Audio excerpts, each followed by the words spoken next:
Be on your guard, understanding and using the phrase. Hello everyone. Today, we're diving into a very interesting English phrase, be on your guard.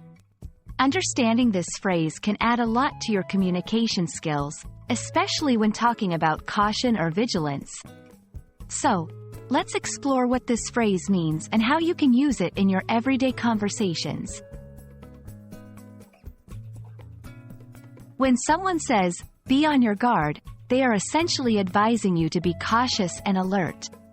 It's a warning to stay attentive and watchful, especially because there might be some danger or deception. Think of it as being in a state where your senses are heightened, and you're prepared to react to any potential threats. The phrase, be on your guard, is not new. It has its roots in military language, where soldiers were instructed to be vigilant against any potential attacks from enemies.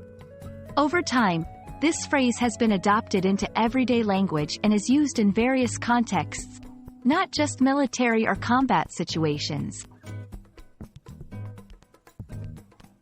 Let's see how this phrase can be used in everyday conversations.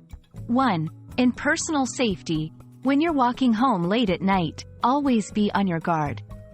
2. In business, in negotiations, be on your guard against unfair terms. 3. In relationships, if you feel like something's off, be on your guard and address the issue. This phrase can be adapted slightly to fit different scenarios.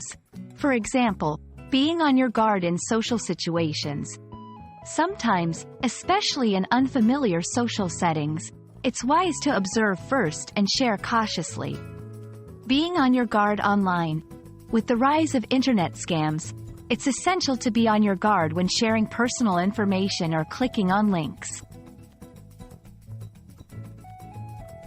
Understanding and using the phrase, be on your guard, can significantly enhance your communication, especially when discussing caution or vigilance.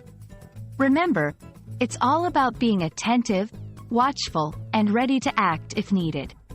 We hope this video helps you grasp this phrase's essence and use it confidently in your conversations. Stay safe, stay alert, and until next time,